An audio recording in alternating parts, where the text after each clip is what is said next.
বর্তমানে সৌদি আরবে বড় ধরনের প্রাকৃতিক দুর্যোগ এবং শহর উন্নয়ন, এই দুই কারণেই হাজার হাজার মানুষকে নিরাপদ স্থানে সরিয়ে নেওয়ার নির্দেশনা দেওয়া হয়েছে।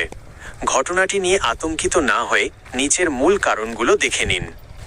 প্রাকৃতিক দুর্যোগ, ভারী বৃষ্টি ও বন্যা। জানুয়ারি 2026।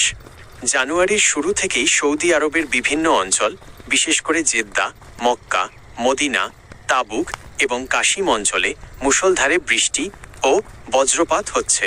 কেন সরিয়ে নেওয়া হচ্ছে? নিচু এলাকা এবং পাহাড়ের পাদদেশে থাকা বসতিগুলোতে ফ্ল্যাশ ফ্লাড বা আকস্মিক বন্যার ঝুঁকি তৈরি হয়েছে। সিভিল ডিফেন্সের সতর্কতা। সৌদি আরবের সিভিল ডিফেন্স সাধারণ মানুষকে নদী বা বৃষ্টির পানি জমে থাকা ওয়াদি এলাকা থেকে দূরে থাকতে বলেছে এবং ঝুঁকিপূর্ণ বাড়িঘর থেকে মানুষকে নিরাপদ আশ্রয়ে যাওয়ার নির্দেশ দিয়েছে। 2. জেদ্দায় উচ্ছেদ ও আবাসন উন্নয়ন। আল রুওয়াইস এলাকা।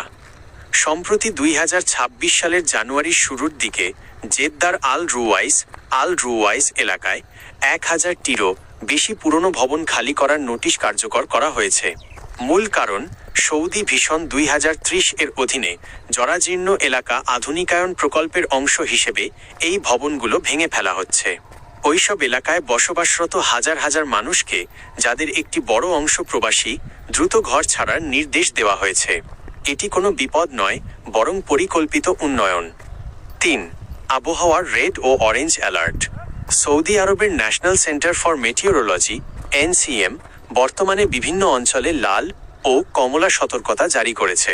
বৃষ্টির পাশাপাশি ধূলিঝড় এবং তীব্র শীতের প্রবাহের কারণে মানুষকে ঘর থেকে কম বের হওয়ার পরামর্শ দেওয়া হচ্ছে। অনেক এলাকায় স্কুল কলেজের ক্লাস অনলাইনে নেওয়া হচ্ছে। প্রবাসীদের জন্য জরুরি পরামর্শ: রাস্তা এড়িয়ে চলুন। বৃষ্টির সময় গাড়ি নিয়ে বাইরে বের হবেন না। অনেক প্রবাসী বন্যার পানিতে গাড়ি ডুবে বিপদে পড়ছেন। 2. বৈধ কাগজপত্র সাথে রাখুন। ভবন খালি করার নির্দেশের সময় অনেক জায়গায় পুলিশের উপস্থিতি থাকে, তাই আপনার ইকামা ও প্রয়োজনীয় কাগজপত্র সাথে রাখা নিরাপদ। 3. নিরাপদ আশ্রয়। কোনো এলাকা থেকে সরে যেতে বললে সরকারি নির্দেশনা মেনে দ্রুত নিরাপদ স্থানে চলে যান। আপনি কি সৌদি আরবের কোনো নির্দিষ্ট শহর, যেমন রিয়াদ বা জেদ্দা, সম্পর্কে আরও বিস্তারিত জানতে চান?